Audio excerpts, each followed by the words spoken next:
Hey guys, this is Mike Rosie Rosenblum talking again about my 2020 Lowrider S. Super excited. I just got the RWD TXR Fairing on this thing. It is absolutely friggin' amazing. What a huge difference from before with a little mini speed screen that was on there on a stock Lowrider S. Couple of things that you need to know. One is that you will need to relocate your turn signals. So you can see they're actually touching the fairing right now. Those were in the plans anyway, so I never even thought about it. They're going to be going down here with some custom dynamics LEDs, so that way I have some extra riding light as well. So not a big deal for me. That's coming, well, we'll see. It's kind of running into a lot of time crunches and having fun. So as you can see, the fairing mounts up pretty easily. We talked about in the first video. You have two clamps here and two clamps on the other fork. They actually just clamp on real simple. There are 4 bolts inside. I don't know if you can really see them all that well, but there's 4 bolts. Let's see if I can get my finger in there. Not really. If you can see where I'm pointing to, the lower fork, there's 2 of them on this side, 2 of them that side. The whole fairing will come right off with that. The other thing that you need to do, and this is, Russ told me about this before I got the fairing, so I knew about it, is to make the headlight work. It doesn't work with the factory headlight. The factory headlight is basically just a headlight with no shell. When you take the speed screen off, you'll see that.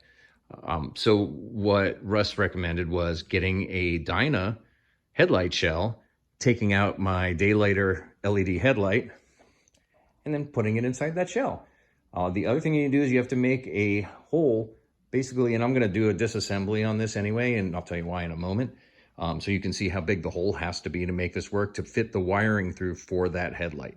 Works perfect, just like Russ advertised. There is a part number I do have for, but I actually just looked on Craigslist and OfferUp, and I found one for 75 bucks, including an LED headlight that I'll just sell for 50 bucks. And basically my net cost is $25 as opposed to the Harley-Davidson part, which is 150 bucks without the headlight.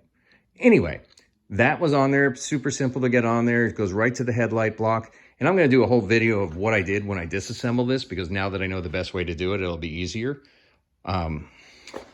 Plans for the future. You can actually see the color, and it's beautiful. If you have a black bike, you don't need to do anything. This is going to work perfect. Obviously, my bike is not black.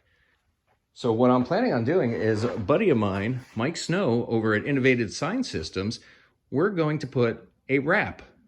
I had a buddy who was also going to paint it for me, but I decided I wanted to do some kind of cool graphics on there. Maybe some ghost flames, something unique where it really stands out. This is a bike like no other. The only other one I've seen close to this, which is actually really nice and done nicer than mine, but apparently a little bit bigger budget, was the one that Laidlaws did on, I believe the customer's name was Nancy, and it was kind of an inspiration. That's the first time I saw that fairing, and I went, I gotta have it. Wind protection. So here's kind of an interesting thing. So you can see where the fairing itself cuts off, and it actually looks really cool without the windscreen on there. It looks like a mini street glide fairing. Problem is, it didn't give me the wind protection that I really wanted without the windscreen. With the factory windscreen, or excuse me, the one that Russ provides, it's a 16-inch windscreen, which gives amazing wind protection. The problem is I cannot stand looking through a windscreen. That's a personal thing for me. If you don't mind looking through a windscreen, then it'll work perfect as is. And I'm going to put some pictures at the end of this video so you can see what that looks like, or maybe I'll just put them in my next video. Anyway, what I did is I got a little creative. I'm on a budget and I didn't know what size windscreen I wanted. And I ended up hacking off 4 inches of windscreen from top to here. It's about 4, I'm pointing and I have the camera in my hand. It's about 4 inches wide. So basically this was sitting on top right here. And I hacked it off. You'll notice that I did that, and there's a nice little bevel on the sides there. That bevel on the sides was done with this, I don't know, 40-year-old jigsaw. So that was done. I'm going to get it cleaned up, or I might just put like a lip guard on there. You can see where it was a little challenging for me to try to smooth the edges of this off. But it really wasn't that difficult. It took me all of 20 minutes to cut the windscreen and get it to the length I wanted. Make sure that you put plenty of masking tape all the way about down to here when you're cutting it with the jigsaw, so you don't scrape the windscreen while you're moving the jigsaw on there. I imagine you could do it with a Dremel as well, but I was afraid it was going to heat up too much and kind of melt the plastic and get stuck.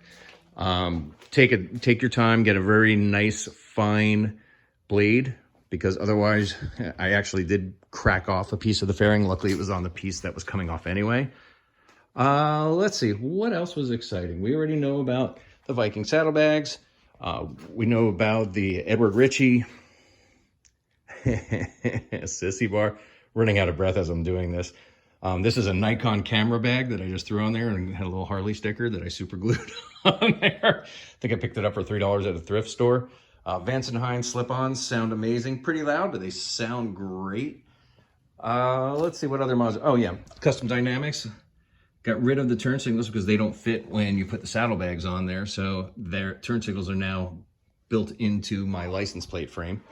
Next on my list, which I haven't decided if I'm going to do it or not, I picked up these risers from Drag Specialties, and I don't know for sure if the stock cables will work. They're about 2 inches longer, and I don't know for sure if stock cables will work with those or not. So that's going to be another weekend project, or maybe I'll even do it in the winter because it's so much more comfortable now with the wind protection that I'm not even worried about it. That's about it for now. Like I said, I'm going to do a different video that shows it all disassembled and pieces of it, because I do have to take it apart when I do the wrap on the windscreen. If there's anything you'd like to see, or if you want pictures of anything, see what my progress was through this, be happy to send it. Just email me at rosenblum@gmail.com. Thanks. Look forward to my next mod so I can share it with everybody. Bye now.